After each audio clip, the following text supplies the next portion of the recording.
Bangladesh cricket বোর্ডের ওই কি বলবো চেয়ারটাতে যারা যখন যায় তারা ওই চেয়ারটার আবেশে আবিষ্ট হয়ে যায়। নাম হয়তো পরিবর্তন হয়, পাপনের পরে আমরা দেখেছি ফারুক আহমেদকে, ফারুক আহমেদের পরবর্তী সময়ে আমরা দেখেছি আমিনুল ইসলাম বুলবুলকে, অথবা ক্রিকেট অপারেশনসের চেয়ারে যারাই যান না কেন তারাও আসলে ওই চেয়ারের জাদুতে বসে ব্ল্যাক ম্যাজিকে চেয়ারের মতো করে আচরণ করে। এই ডিসকাশনটা যখন করছি এবং ট্যাগলাইন আপনারা যখন দেখছেন যে আমি যেই ট্যাগলাইনে আলোচনাটা করছি যে আপকামিং আইপিএল এর নিলাম আর মাত্র একদিন পরে রাত পোহালে ইনফ্যাক্ট আবুধাবিতে সেটা অনুষ্ঠিত হবে এবং মিনি এই নিলামে এই অকশনে বাংলাদেশের 7 জন ক্রিকেটার রয়েছে, আপনারা সবাই জানেন, এবং সবাই বোলার। 5 জন পেসার রয়েছেন, 2 জন স্পিনার রয়েছেন, এবং এই ক্রিকেটারদেরকে নিয়ে যে নিলামটা অনুষ্ঠিত হবে আবুধাবিতে, সেখানটায় নিলামের আগেই ফ্র্যাঞ্চাইজিগুলোর আগ্রহের জায়গাটা কমে গেছে।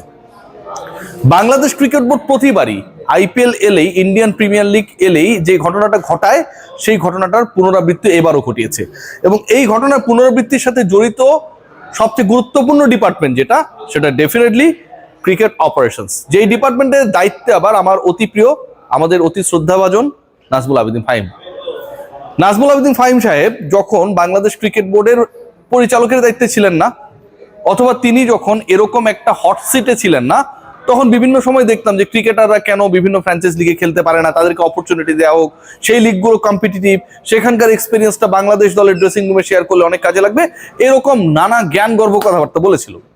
কিন্তু তিনি যখন আজকে ওই পার্টিকুলার চেয়ারে চলে গেছেন, তখন ক্রিকেটারদের জন্য এক্সপিরিয়েন্স গ্যাদার করা, নিজেদেরকে সমৃদ্ধ করা, আইপিএল এ খেলার সুযোগটাকে কাজে লাগিয়ে ন্যাশনাল টিমে সার্ভ করা, সবকিছুই তিনি ভুলে গেছেন। শর্ত সাপেক্ষে এনওসি দেওয়া হচ্ছে, 6 ক্রিকেটার শর্ত সাপেক্ষে এনওসি পাবেন, নো অবজেকশন সার্টিফিকেট পাবেন ফ্রম বিসিবি, যে তারা আইপিএল এর একটা পার্টিকুলার সময়ে খেলতে পারবেন। আর একজন ক্রিকেটার তিনি শতভাগ, মানে পুরো আইপিএল যদি তিনি দল পান খেলতে পারবেন, সেই ক্রিকেটটা হচ্ছে বাঁহাতি অর্থোডক্স রাকিবুল। বাকি যে 6 জন রয়েছে ইনক্লুডিং মুস্তাফিজ, তাসকিন, নাহিদ রানা, শরীফুল, এভরিওয়ান, তারা ফুল আইপিএল এ যদি আইপিএল এ দলও পান বিবেচিত হবেন না, খেলতে পারবেন না। এর থেকে বড় ভয়ঙ্কর, মানে দল পেলে খেলতে পারবেন না, এটা অনেক পরের আলোচনা। গুরুত্বপূর্ণ আলোচনা যেটা, সেটা হচ্ছে তারা দল পাবেন তো। আইপিএল এর ফ্র্যাঞ্চাইজিগুলো এই মিনি অকশনে 32 জন বিদেশি ক্রিকেটার এন্ট্রি করাবে। সবচেয়ে বেশি বিদেশি ক্রিকেটার হয়তো কলকাতা নাইট রাইডার্সে যাবে, যাদের ফান্ডটাও বা তাদের পার্সে যে টাকা রয়েছে, যে অর্থ রয়েছে, সেটাও সবচেয়ে হাই। চেন্নাই সুপার কিংস এখানটায় দলভুক্ত করবে অনেক ক্রিকেটারকে।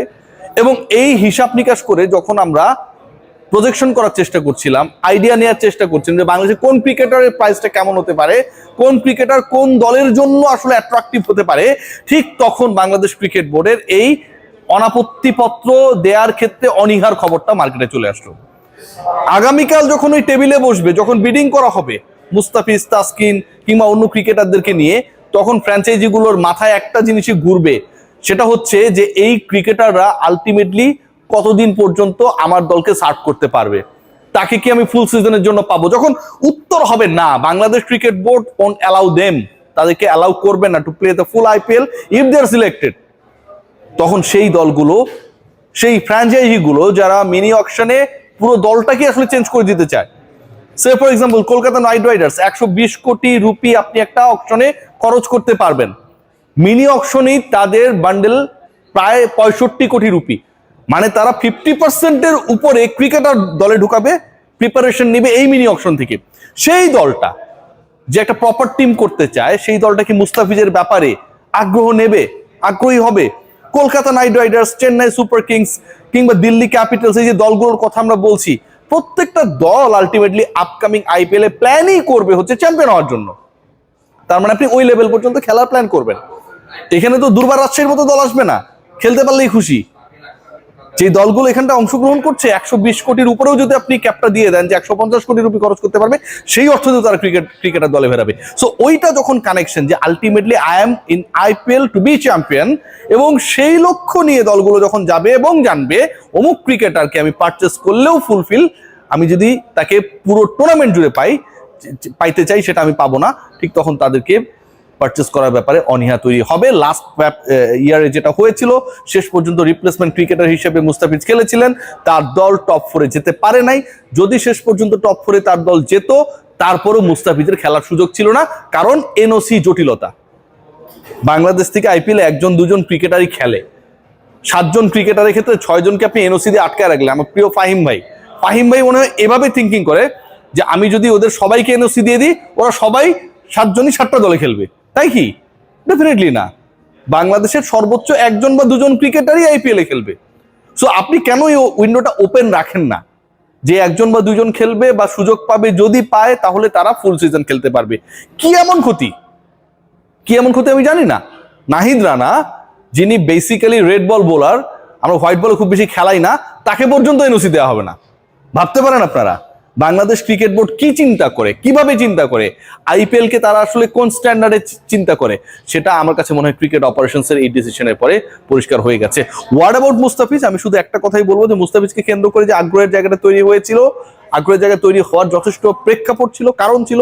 লাস্ট আইপিএলে আবারও বলছি রিপ্লেসমেন্ট হিসেবে গিয়ে তিনি ভালো করেছিলেন। তার পরবর্তী সময়টায় ন্যাশনাল টিমের হয়ে তিনি যেভাবে খেলেছেন, আইএল টি20তে এখন পর্যন্ত ইকোনমিক্যাল বোলারদের একজন তিনি, সব জায়গায় পারফর্ম করা মুস্তাফিজ আবারও maybe unlucky to be picked in the IPL. কারণ end of the day Bangladesh cricket Board যেভাবে চিন্তা করছে, যেভাবে ভাবছে, যেভাবে এনওসির প্রোগ্রামটা করেছে, এবং এই এনওসি কতদিন পর্যন্ত কোন ক্রিকেটার খেলতে পারবে অলরেডি প্রত্যেকটা ফ্র্যাঞ্চাইজির হাতে রয়েছে। তাদের ওই প্ল্যানিংটা আমার কাছে মনে হয় সবচেয়ে বড় বাধা হচ্ছে তাদের অর্থ না, যে কোনো দলের 21 কোটি রুপি রয়েছে, ও চাইলেও অমুক ক্রিকেটারকে কিনতে পারলো না, সেটা না। বরং বাংলাদেশ ক্রিকেট বোর্ড বাংলাদেশি ক্রিকেটারদের ক্ষেত্রে যে এম্বার্গোটা দিয়ে রেখেছে, 7 জন ক্রিকেটারের ক্ষেত্রে 6 জনকে এনওসি দেওয়া হয়েছে, এবং এই 6 জনের বিসিবির চিন্তা, আবারও বলছি, রিপিট করে বলছি, অনেকটা এরকম যে তারা যদি সুযোগ পেয়ে যায়, সবাই যদি চলে যায়, তখন বাংলাদেশের হয়ে নিউজিল্যান্ডের বিপক্ষে কে খেলবে? অবান্তর চিন্তা নেই। যখন বাংলাদেশ ক্রিকেট বোর্ড ব্যস্ত থাকে, ঠিক তখন আমাদের অপরচুনিটিসগুলো হারায় আমাদের ক্রিকেটাররা। আপকামিং আইপিএলে মুস্তাফিজ যদি দল না পায়, অন্য ক্রিকেটারদের হিসাব অনেক পরে, কিংবা অন্য যে ক্রিকেটাররা রয়েছে, মুস্তাফিজ ছাড়াও কিন্তু তাসকিনের একটা চান্সেসের জায়গা রয়েছে, শরীফুলের চান্সের জায়গা রয়েছে। এই ক্রিকেটাররা যদি শেষ পর্যন্ত দল না পায়, তাতে অবাক হবার কোনো কিছুই থাকবে না। কারণ এদের দল না পাবার ক্ষেত্রে বাংলাদেশ ক্রিকেট বোর্ড তারা একটা ভাইটাল রোল প্লে করছে। এরকম এনওসি খেলা প্রত্যেকটা সময় ছিল, বিরোধী পক্ষে যে ছিল সে হয়ে যেত হচ্ছে সহমর্মী, নানা যুক্তি তর্ক আবেগ দিয়ে বোঝানোর চেষ্টা করতো আমি ওই চেয়ারটাতে গেলে সব বদলে ফেলবো। কিন্তু এই মানুষগুলোর আসলে মাথার মধ্যে কাজ করতো ওটাই, যে আমি যখন চেয়ারে থাকবো, এন্ড অফ দ্য ডে আমি আমার প্রভাব খাটাবো। আজকে নাজমুল আবেদিন ফাহিম ক্রিকেট অপারেশনস, এগুলো নিয়ে কোনো আলোচনা হওয়ার কথাই ছিল না। আমি রিয়াসাত আজিম কিংবা বাংলাদেশের প্রত্যেকটা মিডিয়া তাদের নিয়ে আলোচনা করছে, কেন জানেন? এনওসি না দেওয়ার ডিসিশনের কারণে, ফুল এনওসি না দেওয়ার ডিসিশনের কারণে তারা আলোচনায় থাকতে চায়। মুস্তাফিজ যতটা আলোচনায় থাকতে চায় বা পারফরমেন্সে থাকে, তাসকিন না থাকে, বাংলাদেশের যেই কর্তারা ক্রিকেট চালাতে গিয়ে হিমশিম খাচ্ছে, তারাও সমভাবে ওই আলোচনায় থাকতে চায়, এবং ওই আলোচনায় থাকতে চায় দেখেই এনওসি নিয়ে এই খেলাটা করে।